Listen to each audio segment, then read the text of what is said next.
Hello, my name is Aaron Hirschmann, and here is my project for DMSO 1441, and this is my abdomen.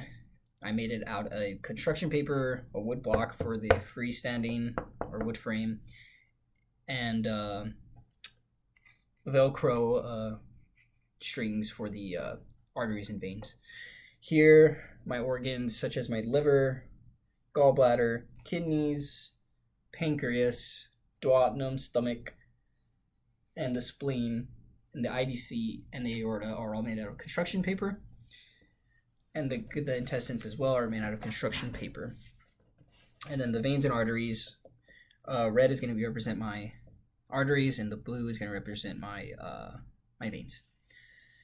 So starting off with the aorta, we have the aorta here, and branching off the aorta, we have our celiac axis, and it connects our three arteries: our common hepatic artery, our splenic artery, and then our left gastric artery. The common hepatic artery runs superior down here to the head of the pancreas and enters up here to the liver, and then at the liver, enters to the liver here. And the liver, what the liver does, it creates bile to be secreted when you have to be secreted and to be stored into our gallbladder. And then within our gallbladder, if we eat fatty foods, the gallbladder will excrete that bile to digest the food. The liver also functions for metabolism as well, for glucose storage, glycogen breakdown, protein synthesis, and all that good stuff. And like toxations and stuff, it filters out like all the toxins that come to our body. Alcohol is a good example. And so that's the common hepatic coming out through here. And then in the middle, we have our splenic artery. It runs down it runs anterior to the head and the body of the pancreas. It goes from here, it's underneath my stomach here. It goes down, and then it enters right here into our spleen, and it supplies our spleen with blood.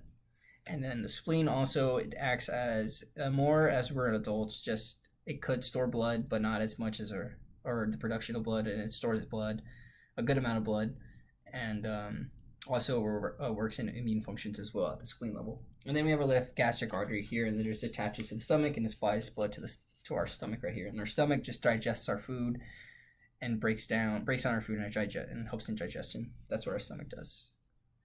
Or it breaks down food. It doesn't work in digestion. It breaks down our food.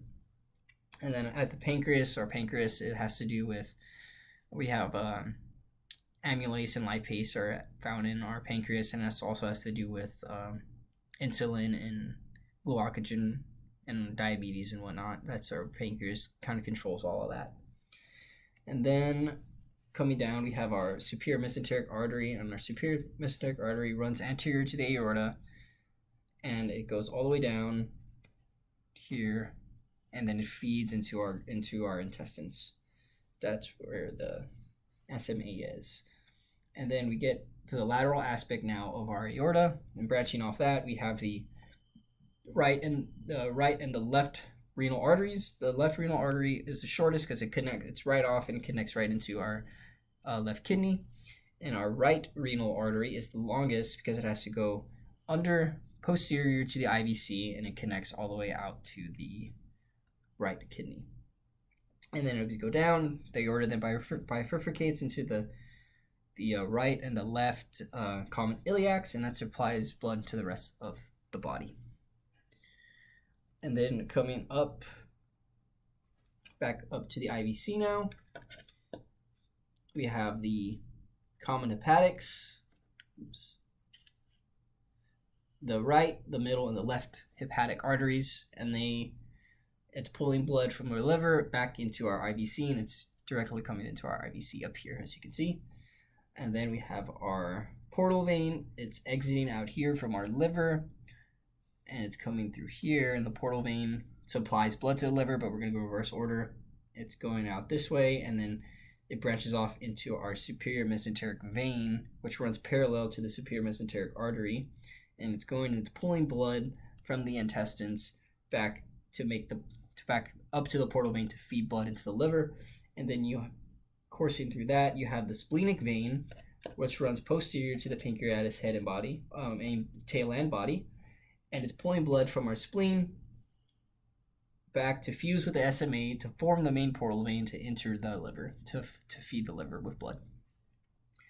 And then as we go down the IVC still, we have the right renal vein, and it's the shortest of the renal veins because it's in close proximity to the IVC, and it drains blood from the right kidney into the IVC. And then the left renal vein is the longest of the veins, and it runs anterior to the aorta but posterior to the SMA, so it can get smushed in there, creating the nutcracker phenomenon on our ultrasound machine, and it's pulling blood from the left kidney all the way back into the IVC.